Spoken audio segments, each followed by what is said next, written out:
WDON is proud to present our latest podcast, The Colors of Sound. Our mission is to create a safe space for community members from around the world to share their personal stories. Listen on all streaming platforms or on our podcast station, WDON1204.com. The Colors of Sound podcast.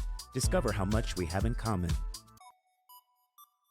Welcome, everybody. My name is Timothy Stone Dancer Coleman. This is the Colors of Sound podcast. Today, I'm so excited to have my friend, Adrian Edward with us. He is the CEO, founder of Color Me Mozart.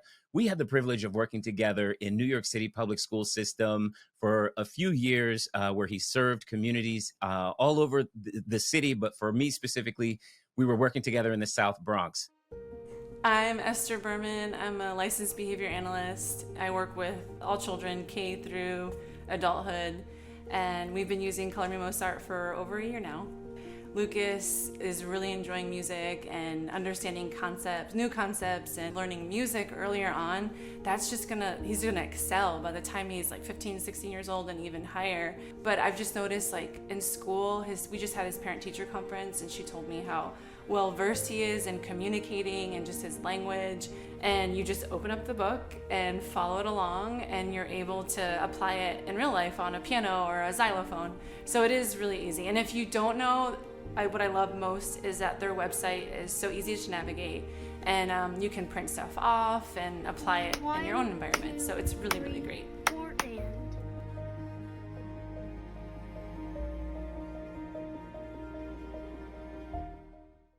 Please help me in welcoming Adrian Edward to the Colors of Sound podcast. Before Color Me Mozart, what were you doing, and what kind of led you up to the point of developing your company?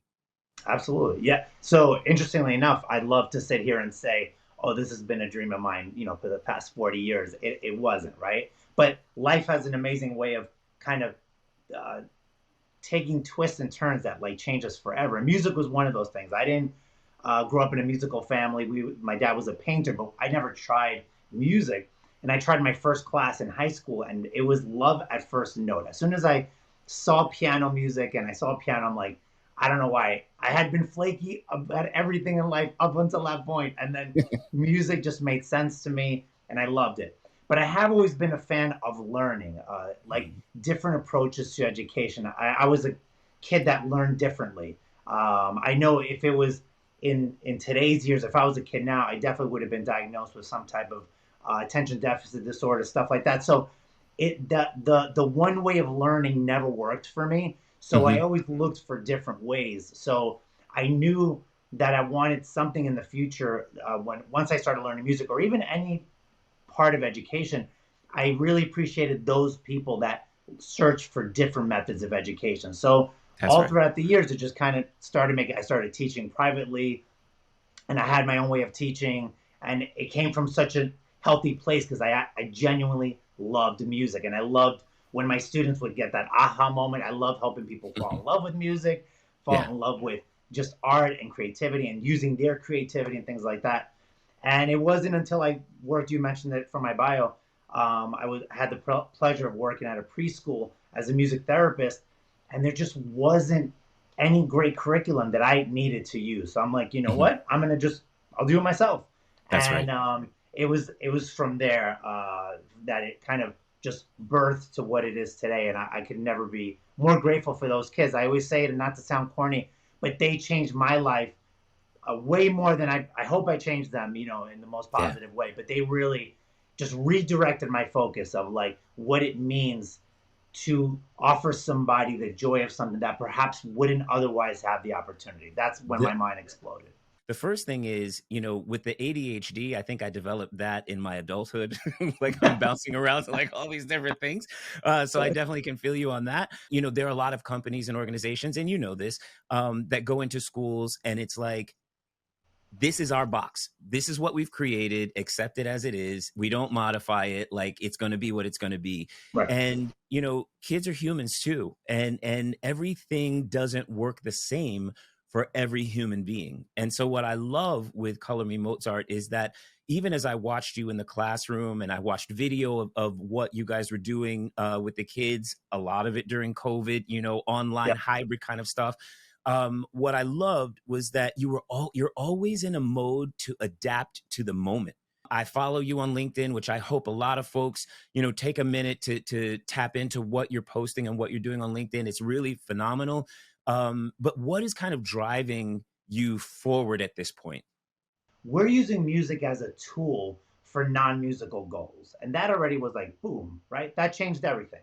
So this goes back to, let's say, sports, right? Sports are great, right? But it's really not every kid's going to be the next, Tom Brady or, and I don't even know enough about Messi, right? I'm a big soccer fan, right? So, but what do we learn from sports? Sportsmanship, team, leadership, consistency, dedication, passion, all these things. That's really the lesson. That's what I realized what music did for me. Is it really about that one song, about playing Mozart or Beethoven? It doesn't matter. What we really want is to get all those non-musical benefits. And so my thinking always is we need to get kids into learning the language of music in the same way they learn at home, whether it's English, Russian, Chinese, Spanish. I grew up in a two language household.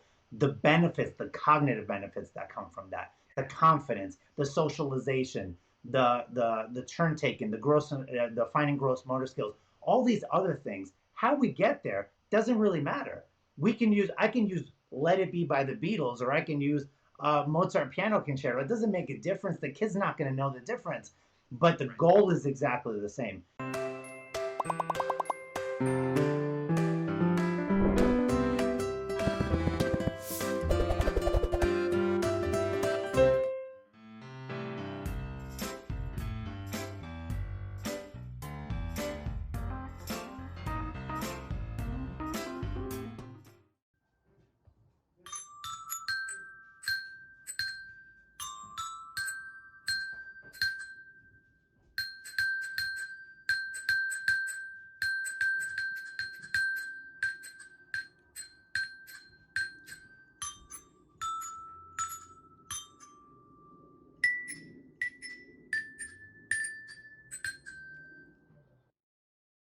In our lessons, we always encourage, hey, let's listen to salsa, to tango, to hip hop, to bluegrass, to jazz, to fusion.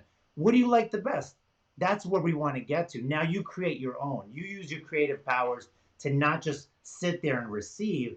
We want kids to be active. I've been reading so many fascinating neurological studies. When a child actively participates in music, the amount of his mind that lights up in those scans is mind boggling. So if I wasn't even convinced enough before, now science backs it up that just singing along is not enough. Participating is what changes a kid's life. A lot of what we see is, a very traditional, sterile, I'm standing in front of the class.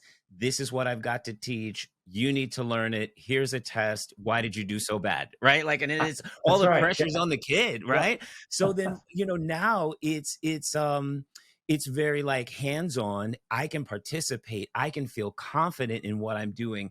What I love about one of the things that you said about Color Me Mozart is, and kind of your path, is that you are helping teach for things even outside of music. You're helping teach for life, Right. right? And developing these skills that young people can use for life. But I want to also tap in for a quick second, because you say that you work with a lot of private students. What's the age range of Color Me Mozart? Like, what is the age range of folks that can receive the information the way that you're teaching it? Yeah, so when you mentioned in my bio, and I still do. I love teaching privately. That ranges everything from I'll have a 4-year-old doing some drums to one of the professors from collegiate. He does rock and roll guitar. He's a big Springsteen fan and always wanted to play. So I just love giving people that access, right? But when it comes to Color Me Mozart, our focus was early development. So it's really geared towards the preschooler, kindergartner, and first grade in mind. We want to catch those early years. And I should explain this detail for those listening. What we actually do is empower teachers and parents to do this. This isn't a music teacher thing. You do not need a music degree or to be music knowledgeable. We wanted to make this so basic in the same way that no teacher or parent would ever fear teaching their kids shapes and colors and letters. We sit there and we're like, okay, let's sound it out. Let's say A, let's say B. What color is that? What shape is that? That's how far we've broken it down. And we're really empowering the teachers and the parents to be the ones that offer it to their kids. We wanted to take ourselves out of the equation instead of it being great. Now I need that specialized teacher to come in, that specialized, not every family could afford private lessons. It'd be wonderful, but that's not how life works, but this way, the same way a child learns their native language or even a second language, that's what we wanted to do. But the program is specifically, I would say, ages 4 to 6, but those grades in mind, preschool, kindergarten, and first grade. So talk to me, because you just dropped a golden nugget and I don't want people to miss it, right? You just said that even parents who might be non-musical in a traditional sense, right? I'm adding that part, of course, but for parents being able to actually do this at home and work with their children, like what does that look like? What does that feel like? Yeah, so that's again, maybe boiling it down to a simple explanation of the same way a parent would read their child a story at night, right? No parent would think twice. Well, I don't have a degree in literature. I can't read a Oh, that's a bedtime good book to my analogy. we Yes. we don't talk that way. But for Right. some reason, I don't know why. I love to know.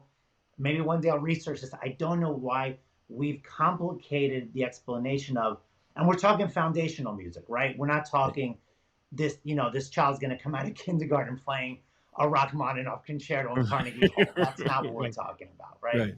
But in this case, it's as simple as parents sit down and they learn together with their child. They'll watch a video together, they'll play on their Hmm. instrument, which in our case includes a xylophone or a color coded keyboard. And in the same way that a 3, 4 year old can pick it up, that parent can also follow along and guide them through it and practice them through it. And inadvertently, which was my little sneaky plan along the way, was parents and teachers don't know they're learning music, and then they wake up one day and they're like, wait a minute, now I know 40 instruments from the orchestra. Now I know how to read middle C to high C. I know what the treble clef is. I know what violins are supposed to sound like. I know what professional music notation looks like. That was our goal, where you're learning without knowing that you're learning. What's the next level that you're taking it to, and what are those like things that might be on your private little notebook checklist, right? You're like, oh, one day I'm going to be able to do this, right? Like what's that next level? Yeah, so we have, let's say, actual products, right? Like picture board book coming out. We just released a coloring book, our level 4 workbook, all those practical things, a teacher certification, which was really important to make sure teachers are trained correctly. But at the heart of it, really where all the energy is going, is making sure that the schools and parents, for that matter, homeschoolers and parents that do this at home with their kids, that they're successful, like going above and beyond on that, just feeling that they're part of something, not just, oh, we got something. Great, I bought an exercise machine and it's sitting there. What do I do now? If they do hit a stumbling block, we're there to explain it. Every other video has a musician from around the world. So if we're teaching about Mm, the harp, we have this wonderful harpist from Hong Kong that just explains the harp. We have a trumpet player from Italy that does that's that. amazing. So they get to see music is a world thing that transcends all cultures, all ages, everything. The rhythms that we hear between 6 months and 12 months, yes, when we're an infant, are the rhythms we feel most comfortable with for the rest of our lives, which blew my mind. And then I started thinking, right? Full disclosure here, I am from Argentina, but I do lack some Latin rhythms inside me because I didn't grow up with them. We didn't grow up with them. So my wife is over there dancing salsa like she learned it all her life. And Yeah. I'm over there with 2 left feet because I didn't listen to that. So I tell parents all the time, play music in the house, even if it's That's right. not your style. Try different things because kids are a sponge and they absorb it. So That's so funny because we grew up, like in my family, we grew up on jazz and gospel music, right? right. So there wasn't a whole lot of break dancing and whatever, but I've got a killer like step touch. You know what I'm saying? Like this is my choir move is like the best I got, you know? Between 6 and 12 months. That's really amazing. That's amazing. Right. Again, just making teachers and parents aware of the value that this has beyond the music and the world that it opens. It has nothing to do with them becoming professional musicians. It's about exposing them to a completely new way of communicating with the world around them that otherwise they wouldn't have. I love it. I love it. I in school, I remember when I made it to middle school, and I remember when kind of all the bullying set in and like all the different, changes of life in your body and this is, everything around you.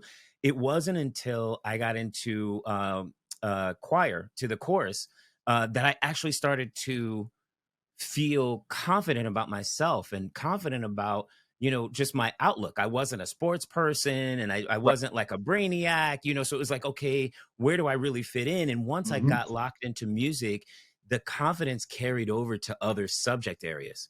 Right. Right. And so, I can only imagine when you're exposing youth at such a young age to Color Me Mozart and the program and the theory behind the accessibility of your program, um, what they'll go on to do even beyond that. And again, I get it. The goal isn't that every kid is going to become the next, Mozart or Beethoven or whatever, but you never know. How are you helping grow this other than the direct work in the classroom? And of course, as we said before, with parents who kind of like learn the process and are able to do this with their students, with their Right. children. No, yeah, absolutely. Well, it's Argentina. I would love to get it to Argentina, but right now it's been kind of fascinating. The past few years, we had a couple of like great surprises because there was a music teacher in England that fell in love with the program. They were using another program, and she said we want to do it here with my husband, and Mhm. so she's opened up kind of our wing there in Bristol, UK, and it's just been fascinating because again, just one of us, right? Like that, the passion behind just Yeah. sharing with like youth, and she's just like, I don't know, it's just lovely to like see someone that I never would have considered, right? How would I Right. reach somebody in England other than maybe through social media, that type of thing? That's right. So she has our branch there. Then she started implementing in different preschools there. We have another teacher in Portugal that just applied for a grant with the government to do a program in Portugal. We have Nice. Australia. We have Mexico. And so just seeing the fact that everything that we're mentioning now, doesn't just apply to, hey, here in the States or Canada, let's say. The That's fact right. that everyone, all these people that write in, they tend to have a very similar reaction. Oh Mhm. my goodness, this is what we needed. This makes Yeah. sense. So it's Yeah. kind of more of my way of thinking as a piano teacher. Like, I need a curriculum like this. Like, I would have benefited from this, you know? And I Yeah. say that in the teacher certification too. Like, I'm giving you what I wish I had, you know? Yeah. Yeah. So it Yeah. comes Yeah. from a place of, I'm trying to solve the problem I had before. I can't do it. I already solved it. So let me solve it for you now.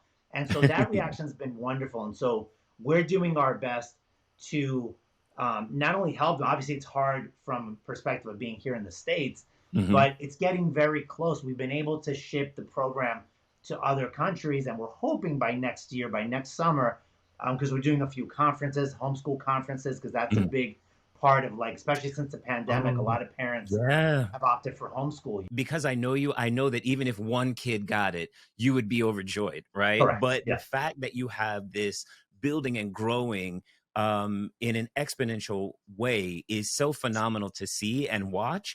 And so I pray, much success and blessing upon you and your family in all that you're doing, because you're approaching it with the people in mind, and you're approaching it with an open heart. You're willing to learn, you're willing to, develop it and keep it rocking. So I guess as a final thought, um what is the overall takeaway for someone catching this podcast, learning about Color Me Mozart for the first time, hearing everything that we've spoken about? I'm sure many people have multiple takeaways at this point, but from you, what is Yeah. that final takeaway that you would say to folks at this point?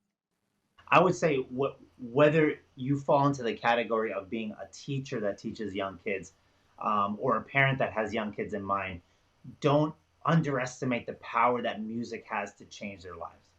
And Yeah. don't don't listen to what's been told to you that it's complicated or out of reach or not within the possibilities to offer your kids or your students.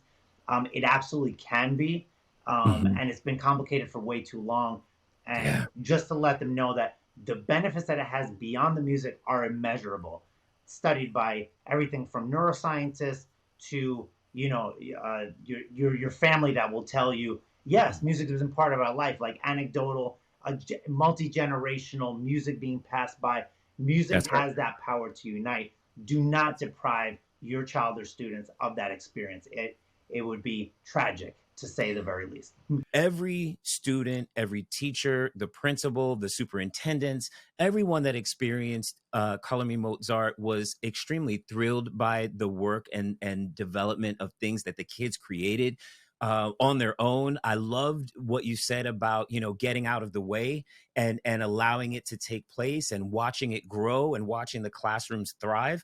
The best thing I think we could do in certain situations is try and make ourselves obsolete, so Absolutely. that people can own the learning and the benefits of that come behind that. So, thank you so much for your approach. Thank you again for joining us. Share your story on the Colors of Sound podcast. Our mission is to create a safe space for community members from around the world to share their unique stories. Do you have an interesting story to share? Or perhaps a journey of triumph from a challenge that you faced? Do you want the world to know about your talent? Visit our website and complete our guest intake form at WDON1204.com. The Colors of Sound podcast. Discover how much we have in common.